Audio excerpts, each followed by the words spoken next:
Hola chicos, lo prometido. Veamos los detalles de los tejidos básicos del cuerpo en una forma súper resumida, después de haber visto la clase, después de haber visto los laboratorios. Y yo quiero presentarlo de una manera diferente. O sea, cuando digo de una manera diferente, quiero portarme como estudiante y que el profesor me presenta esto, un taller con unas diapositivas, en las cuales me piden la primera diapositiva cómo está compuesto cada tejido observado. Pero ese pedido está bajo la pregunta de pregúntate qué debe haber y qué no debe haber en cada lámina. Entonces, intentemos hacerlo así. Voy a intentarlo hacer como estudiante. Comencemos por los epitelios. Ya sabiendo que los cuatro tejidos básicos que nosotros consideramos son epitelio, conectivo, muscular y nervioso, comencemos por epitelios. De epitelios, antes de ver las láminas, quiero recordar como estudiante para poder entender las láminas que me lo clasificaron en tejidos epiteliales de revestimiento y glandulares, pero que me explicaron mucho los de revestimiento, que son los que abundan. Y estos de revestimiento me dijeron que pueden aparecer encima de la lámina basal formando una sola capa de células y se llaman simples, o varias capas de células, o sea, unas capas de células montadas encima de las otras, y llamarse estratificado, como estos, o parecer estratificado porque aparentemente las células están encima unas de otras y no lo están, porque todas, miren, hasta este que tiene el núcleo por acá arriba tiene conexión con la membrana basal, o sea, todas comienzan desde la membrana basal. Y entonces a este que parece que fuera estratificado, pero en verdad es un epitelio que todas sus células se conectan con la membrana basal como lo hacían los simples, entonces nosotros le llamaremos pseudoestratificado.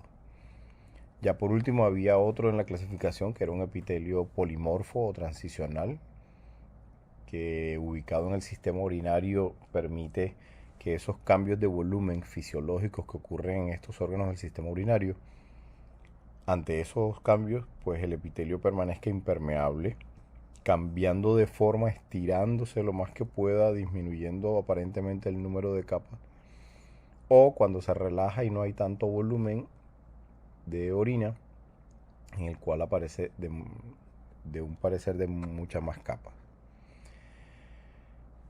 Y la otra clasificación que me dieron fue que habían epitelios de acuerdo a la forma de las células, que las células eran más anchas que altas y se llamaban planas o escamosas, o que eran casi igual de alto que de ancho y se llamaban cuboidales o cúbicas, o que eran más altas que anchas y a esa la llamamos columnares o cilíndricas.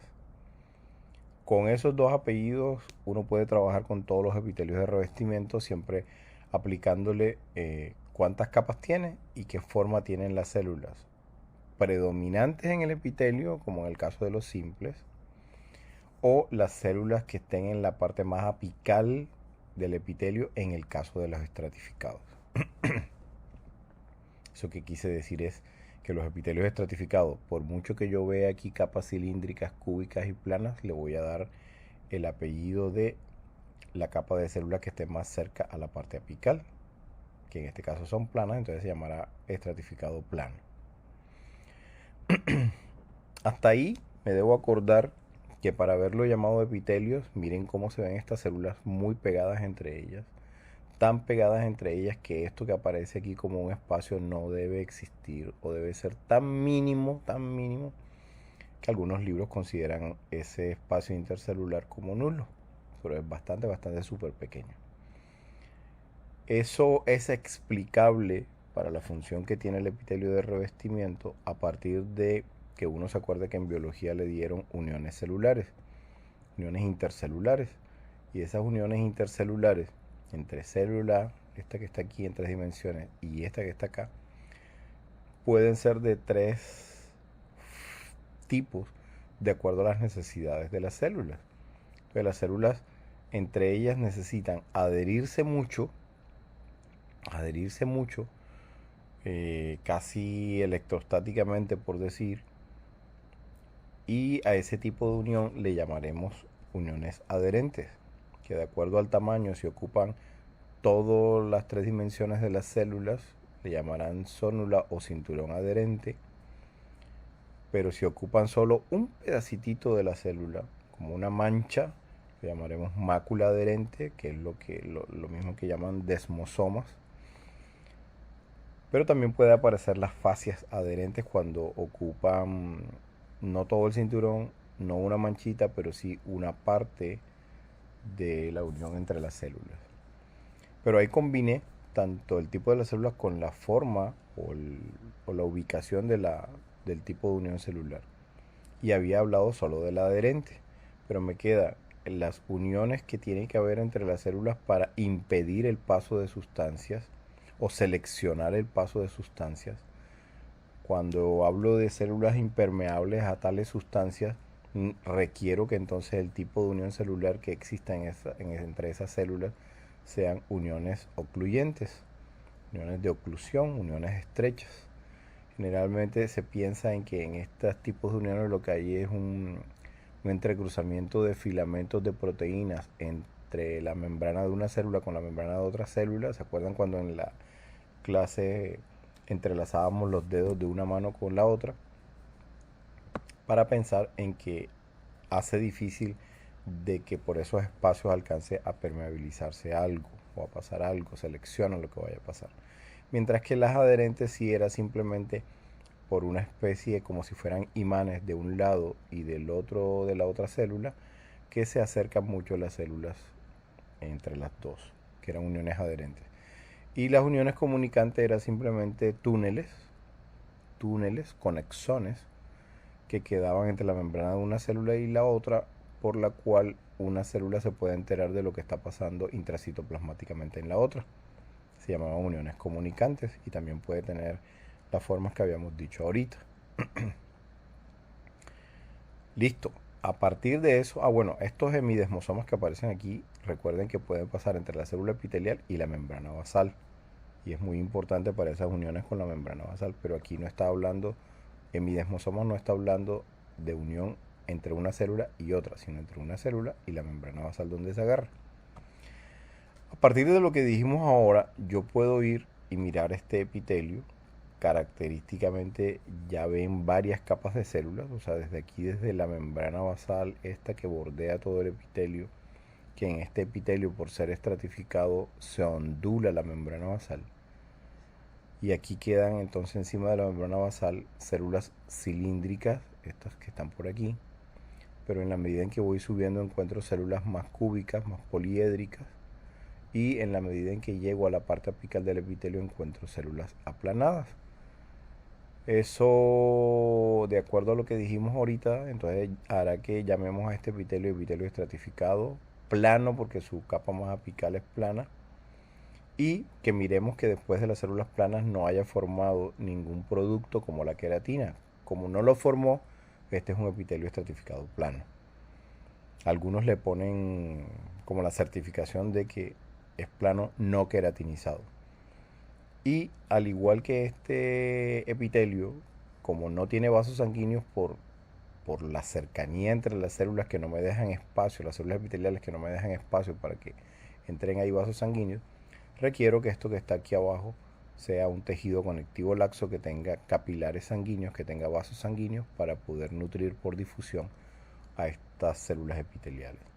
Así como este epitelio fue estratificado, este epitelio que está aquí, que estoy viendo desde aquí hasta aquí, también es estratificado y también es plano. Pero miren que hacia acá arriba todo esto que forma, que es su estrato córneo, es queratina. Entonces este epitelio se llamará como el otro, que epitelio estratificado plano, pero ahora le tengo que poner el apellido queratinizado, porque forma queratina. Esto es típico de la piel, este epitelio estratificado plano queratinizado. Por lógica, esta queratina me va a servir como impermeable y protector en la piel que tenemos en la periferia de nuestro cuerpo. Pero habrá epitelios que no necesitan queratina, pero sí necesitan ser protectores, como este. Y este lo podemos encontrar como en la mucosa del esófago, que necesita un epitelio gruesecito, así de varias capas, pero no requiero formar queratina. Y para ustedes es importante que entiendan que la cavidad oral juega entre esta mucosa, entre este epitelio que recubre la mucosa de gran parte de la cavidad oral, que es epitelio estratificado plano no queratinizado, y algunas pocas estructuras dentro de la boca, como algunas papilas de la lengua, como una parte del paladar duro, que alcanza a tener queratina o queratohialina, intento de formación de queratina. Pero el resto de la cavidad oral y la cavidad oral como tal, yo la pienso así con este epitelio, epitelio estratificado plano, no queratinizado.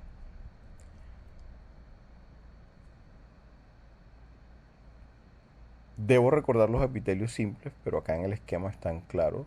Epitelio simple plano, simple cúbico y simple cilíndrico. Cada uno de esos por la altura, por ejemplo, estos que son menos altos seguramente me van a servir para filtrar. Estos que son mucho más altos me van a servir tanto para reabsorber como para secretar. Y este, por ser cuboidal, pues tendrá características que me permiten hacer lo que hace el cilíndrico, pero tampoco con la misma fuerza o con la misma calidad que lo hace el cilíndrico. Me voy de los epitelios, porque dije lo más grandote de ellos.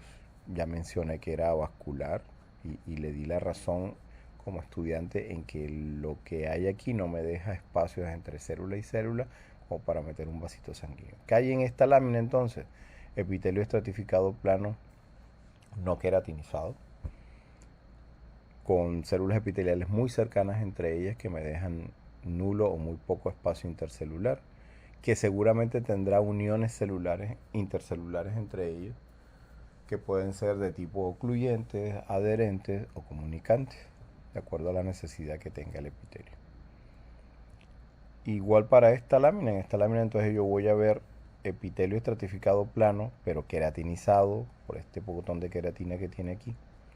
Y en estas dos láminas voy a ver también los tejidos conectivos, pero ahora lo diré cuando vayamos a tejidos conectivos con estas mismas dos láminas. Me voy a tejidos conectivos y en tejidos conectivos miro la misma placa, pero ahora miro el tejido conectivo laxo que habíamos mencionado ahorita, que a diferencia de los tejidos epiteliales, miren cómo está compuesto por células, pero las células no son de la misma estirpe. O sea, yo ahí tengo fibroblastos, células plasmáticas, macrófagos, tengo diferentes tipos de células, están separadas entre ellas, no hay uniones intercelulares entre ellas. Y lo que me queda entre una célula y otra, miren, lo que me quedan aquí entre células y células es una matriz extracelular que debe estar compuesta por proteínas fibrilares, por glicosaminoglucanos y glicoproteínas de adhesión. Pero que esa matriz extracelular, lo característico o lo más fuerte que se ve teñido es lo que le da resistencia, que son las fibras colágenas. Y aquí en este tejido que está debajo del epitelio, este tejido conectivo laxo que estoy señalando, tiene más células que fibras colágenas como tal. A esto le voy a terminar llamando tejido conectivo laxo, o a este que está acá, que también está muy bonito, tejido conectivo laxo, y se le ven los capilares sanguíneos, del cual debe salir líquido tisular aquí y pasar al epitelio para difundir, porque este señor es avascular y no sabe nutrirse él solo.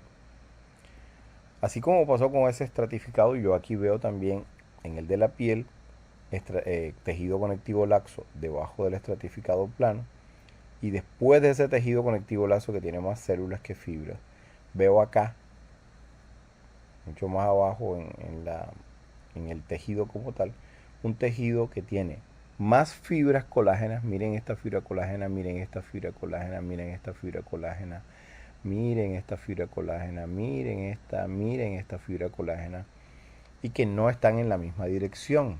Entonces, este tejido que yo estoy señalando ahora tiene más fibras que células, más porcentaje de fibras que células. Tiene de las dos, siempre acuérdense, pero tiene más fibras que células. Y eso me hace de que yo piense que este tejido sea más denso por la proporción de fibras que tiene y que sea más resistente que el tejido conectivo laxo que habíamos dicho acá. Eso no quiere decir que el uno sea bueno y que el otro sea malo. sino que este tejido conectivo me sirve más para sostén mecánico y este que está acá me sirve más para nutrición como tal de los tejidos circunvecinos. ¿Qué hay en esta lámina entonces?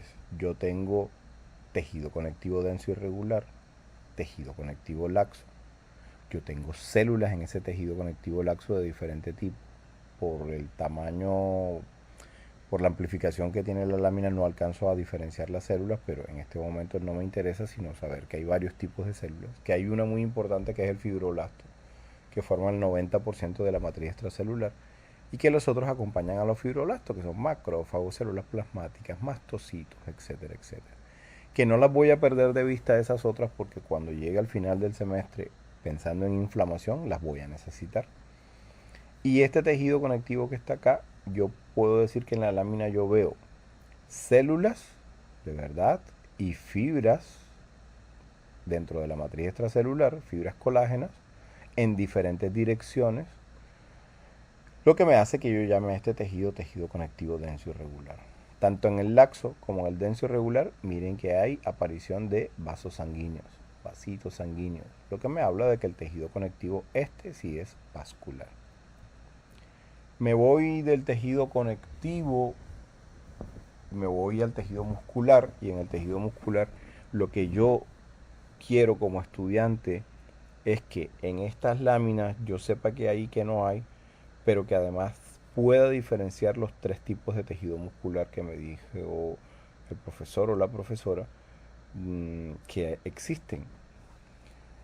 Sabiendo que las células que se contraen no todas forman tejidos como tal, que algunas células mioepiteliales y algunos miofibroblastos que no están formando un tejido como tal, sino sueltos o en ciertos lugares específicos, también se contraen, pero no hablamos de ellos dentro de los tipos de tejido muscular, sino que hablamos que hay dos tejidos musculares, este que está acá arriba y este que está acá, que tienen estrías transversales, miren, estrías transversales en su célula. Por eso a este y a este los llamo estriados, porque tienen estrías intracitoplasmáticas transversales a lo largo que es la célula, las estrías son transversales. Entonces este músculo es estriado y este músculo es estriado, solo que este estriado que está acá arriba, miren que se bifurca la célula es más pequeña, comenzó aquí, termina más o menos por aquí y por aquí. Esta es una sola célula cilíndrica que se ramifica o que se bifurca, que tiene un solo núcleo, o algunos libros describen dos, vamos a hablar de uno, y que es central. Esta célula es típica de un tejido muscular estriado cardíaco. Miren que dije estriado porque tiene estrías transversales y le puse cardíaco. Y esas son las características. Esta célula, miren que yo dije llega hasta aquí y hasta aquí, o llega hasta aquí y de aquí ya comienza otra célula. Ese comienzo de otra célula quiere decir que esta con esta otra célula cardíaca están unidas, como señala aquí, están unidas por unas uniones intercelulares que conforman un complejo que nosotros llamamos discos intercalares. Y esos discos intercalares, así como hubo en el epitelio, acá también hay uniones celulares. Solo que las uniones celulares que yo necesito entre las células musculares cardíacas es para comunicación iónica entre las células y de adherencia entre ellas. Entonces, yo aquí tengo uniones adherentes y tengo uniones comunicantes haciendo parte de estos discos intercalares. El tejido que está en el D, en la imagen D, tiene estrías transversales. Miren, la fibra es larga, tan larga que no encuentro dónde termino. En cambio, allá en la cardíaca yo encontraba porque es más pequeña, encontraba dónde terminaba porque es más pequeña. Pero esta no encuentro dónde termino, que seguramente en el corte no veo todo. Pero sigue siendo una sola célula la que estoy mostrando en este momento, que tiene estrías transversales y que tiene varios núcleos, miren, múltiples núcleos, pero colocados en la periferia. Entonces ya este es estriado y este es estriado el de acá arriba, pero este es estriado cardíaco el de acá arriba y este es estriado esquelético el de acá abajo. Este tejido que está acá ahora en la C es tejido muscular definitivamente por coloración, por todo lo que ustedes conocen, pero es un tejido cuyas células, si yo la pintase aquí, este sería el borde de esta célula y se comunica con el borde de la otra célula y con el borde de la otra célula. y son células que tienden a ser fusiformes y que se acomodan entre ellas casi formando una pared. Mire que aquí se ve casi una pared, o sea, no hay tanto espacio entre ellas, aunque sí hay, pero no como en el músculo estriado esquelético o en el estriado cardíaco. Y entonces a este músculo, que si miran el citoplasma de la célula fusiforme esta que estamos viendo aquí, o de esta, el citoplasma no tiene las estrías que veíamos acá o que veíamos aquí. Entonces, como este de la imagen C es tejido muscular y no posee estrías, este tejido muscular nosotros vamos a decir que es característico del músculo liso. Esto es músculo liso. Me queda una imagen que es la A, pero me acuerdo que hay tres tipos de músculo y que ya los mencioné. Este es el estriado cardíaco, este es el estriado esquelético y este es el músculo liso. Y este que está aquí en la A, si miro bien una célula, vamos a poner este pedazo de célula que se ve aquí, no le veo el núcleo central, así que no es liso y no es cardíaco. Le veo estrías, no las veo tan bien, pero me acuerdo que seguramente estas células son cortes así, cortes transversales de estas que están alargadas estriadas esqueléticas. Si yo las cortase transversalmente, miren dónde me queda el núcleo y miren cómo queda el citoplasma de un color, que es lo que ustedes están viendo acá. Casi todos estos son cortes transversales u oblicuos de músculo estriado esquelético, donde se ve que los núcleos son múltiples y periféricos y queda un poquito de tejido conectivo laxo entre las células musculares estriadas esqueléticas. Eso es lo que estoy viendo en la lámina. Acuérdense que el tejido muscular necesita estar combinado con tejido conectivo y eso es lo que también veo en la lámina, que aquí alrededor de la célula muscular cardíaca me quedaba tejido conectivo, que entre muscular estriada esquelética y muscular estriada esquelética también me quedaba un poquito de tejido conectivo. En el liso quedaba menos, pero también lo hay. Y el resto es las características de las células, las que dije al comienzo de esta sección del video. Y me queda tejido nervioso, en el cual voy a jugar otra vez a lo que me dijo el profesor. Dígame qué hay en la lámina y qué no hay.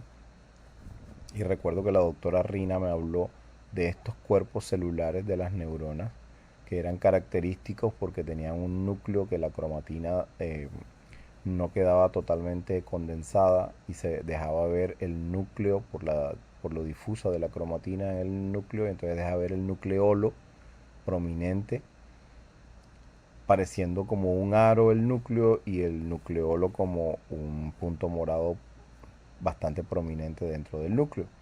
El citoplasma de la célula me quedaba atigrado, por decir así, porque me quedaba manchadito de morado, con pinticas moradas, que yo la relacionaba en teoría con tener cuerpos de Nils, que al fin y al cabo lo que descubrió Nils fue retículo endoplásmico rugoso y ribosomas libres que se acumulan en punticos que son teñidos de manera básica con hematoxilina. Entonces esto es un cuerpo de una neurona, este es otro cuerpo de una neurona, este es otro cuerpo, este es otro cuerpo, este es otro cuerpo de neurona. Esto es un corte tangencial de un cuerpo de neurona. Cuando digo cuerpo tangencial es que seguramente una neurona como esta, yo la corté así. Y cuando la corto así, no me da para ver el núcleo, sino veo así como está aquí en esta neurona. Pero como el tejido nervioso me dijeron que estaba compuesto de neuronas y neuroglias, ya yo asumo que todo lo que está fuera de las neuronas, esto que está aquí, debe tener núcleos, miren, todos estos núcleos de diferentes células, pero que yo sé que todas esas diferentes células yo las he clasificado en unas que se llaman células de la glía o neuroglias. Y que dentro de esas neuroglias hay astrocitos, oligodendrocitos, células de Schwann, ependimocitos, en teoría. Pero cuando estoy en esta lámina y me dicen qué hay en esta lámina es médula espinal, sistema nervioso central. Estas son motoneuronas, estas grandotas que tienen prolongaciones citoplasmáticas, un axón, estas dendritas. Son motoneuronas. Estoy en la sustancia gris de la médula espinal y entonces me dicen qué hay. Ok, sé que ahí deben estar los astrocitos, solo que no los diferencio por la tinción. Que ahí deben estar los oligodendrocitos, intentando ponerle mielina a los axones de estas neuronas, casi desde la salida, que ahí deben haber microglias, que deben ser muy pequeñitas y que me sirven para fagocitar y como cierto tipo de sostén de limpieza a lo que no hacen las neuronas, y paré de contar. Pero entonces hay otra parte de la pregunta que me decía que me decía el profe, búscame qué no debe haber en esa lámina.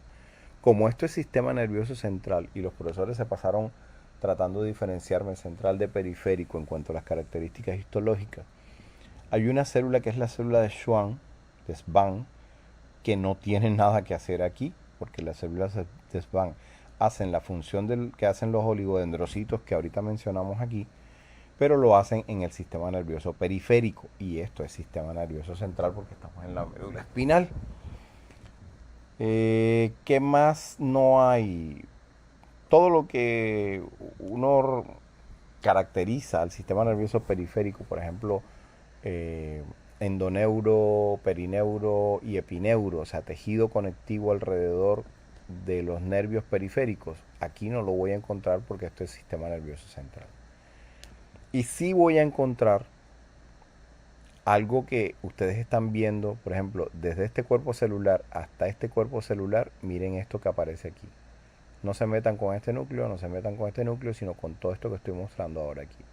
Esto que estoy mostrando aquí, yo quiero que otra vez, como en la clase, entiendan qué es. Esto que está aquí, yo veo unos pedacitos y esos pedacitos, aunque ustedes no lo crean, son simplemente parte de la red de conexiones entre las prolongaciones citoplasmáticas de todas las células que están aquí. ¿Se acuerdan cuando le cruzamos los brazos de varios compañeros en clase en el 25G2? Cruzamos los brazos de ellos, y esos brazos formaban una red, aquí, esta red de prolongaciones citoplasmáticas, que hace función, entre comillas, de un sostén, blandito, pero un sostén, como lo que hacía la matriz extracelular fibrilar allá en los tejidos conectivos.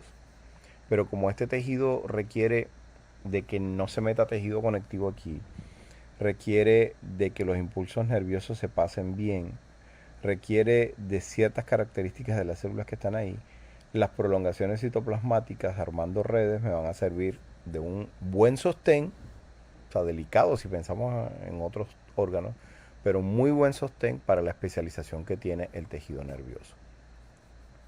Ya eso me hace pensar que si estos son prolongaciones citoplasmáticas celulares, el tejido como tal es débil, el tejido como tal no es igual al sostén de tejido conectivo, cartilaginoso u óseo o algo así.